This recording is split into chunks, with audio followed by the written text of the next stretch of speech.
যুবক বন্ধুগণ, আমি লম্বা আলোচনা করব না, সময় স্বল্প।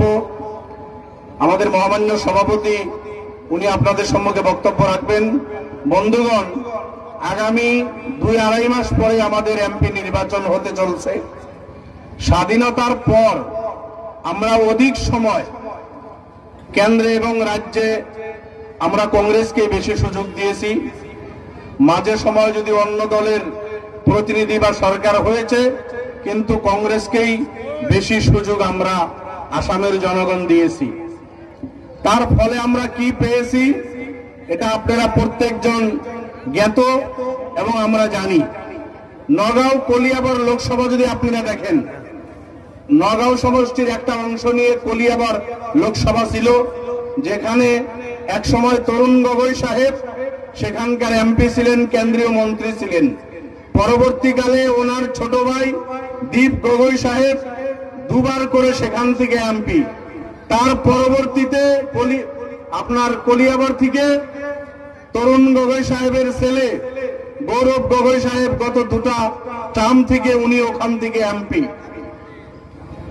এবার অধিক সময় তো তরুণ গগৈ, দীপ গগৈ এবং গৌরব গগৈ এই নগাঁও রিজন থেকে ওনারা প্রতিনিধিত্ব করেছে দিল্লি লেভেলে।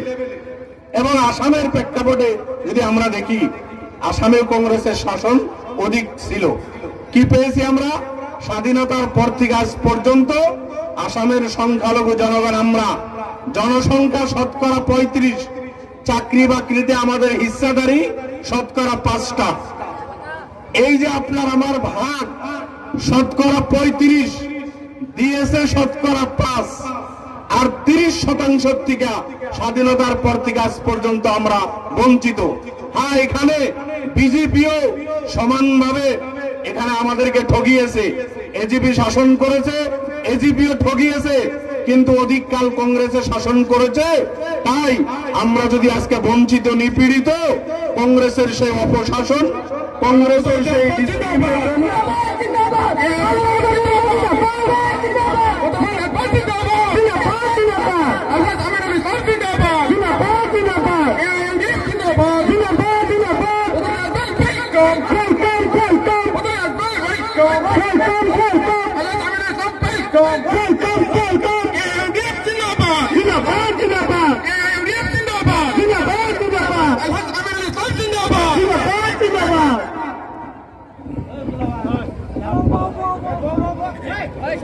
বন্ধুগণ, আমি বলতেছিলাম যেখানে আপনার আমার হিস্সাদারি শতকরা 35টা, সেখানে পেয়েছি কয়টা? আমরা শতকরা 5টা।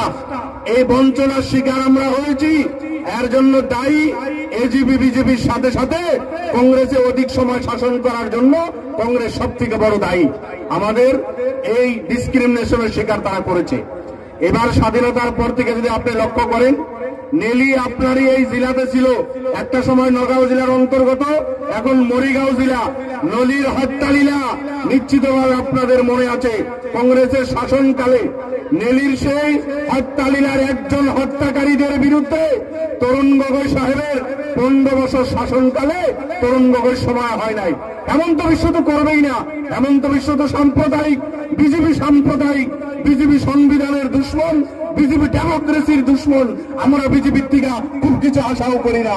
কিন্তু যে কংগ্রেসকে আসামের মাইনরিটি জনতা সুযোগ দিয়েছিল অধিককাল, নেলের হত্যালীলার একজন হত্যাকারীর বিরুদ্ধে কোন ধরনের বিচার তরুণ গগৈর 15 বছর কার্যকালে হয় নাই।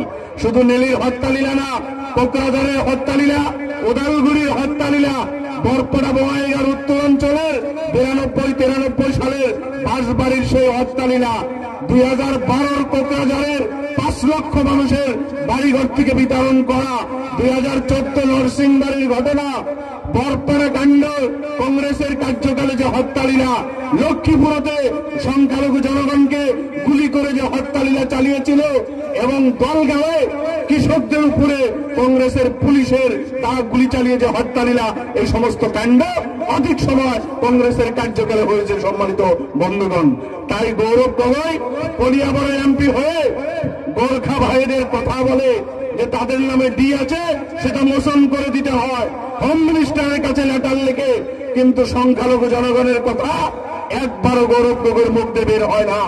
তাই এবার নগর ক্যান্ডিডেট গৌরব গগৈ যদি হতে চলছে, আপনারা নিশ্চিতভাবে জানেন বিগত দিনে তরুণ গগৈ, দীপ গগৈ এবং গৌরব গগৈ আর কংগ্রেসের কার্যকালে মুসলমান বা আসামের সংখ্যালঘুর উপরে যে সমস্ত নিপীড়ন অত্যাচার হয়েছে তার জন্য দায়ী তারা।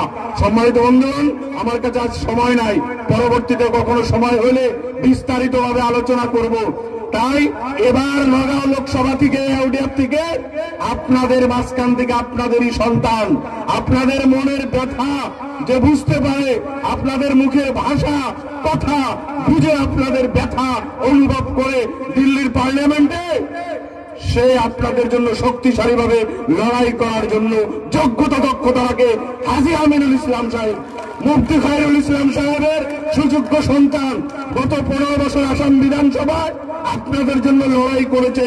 তাই এবার দিল্লিতে যদি ওনাকে পাঠান, নগাঁও জনগণ, সংখ্যালঘু জনতা, এই নিপীড়িত জনতা যাদের নামে ডি রয়েছে, যাদের জন্য ডিটেনশন ক্যাম্প বানানো হয়েছে, যাদের ছেলে মেয়েদের চাকরি বাকরিতে হিস্সাদারি নাই, আপনাদের এই ব্যথা উনি পার্লামেন্টে জোরদার ভাবে উত্থাপন করে আপনাদের অধিকার মৌলানা বদরুদ্দিন আজমল সাহেবের নেতৃত্বে আজমল সাহেবের হাত ধরে পার্লামেন্টে লড়াই করার সুযোগ পাবে। আমি তাই আপনাদের কাছে অনুরোধ রাখবো, নগাঁওবাসীদের কাছে ভুল করবেন না। গৌরব গগৈ, দীপ গগৈ আর তরুণ গগৈর বিগত কার্যকালের সেই হিস্ট্রি গুলা আপনারা ভালোভাবে অনুধাবন করবেন, একটা ভোটও যাতে আমাদের নষ্ট না হয় এই অনুরোধ আপনাদের কাছে রেখে আমি আমার বক্তব্য শেষ করছি। ইউডিএফ জিন্দাবাদ, মৌলানা বদরুদ্দিন আজমল জিন্দাবাদ, হাজী আমিনুল ইসলাম জিন্দাবাদ।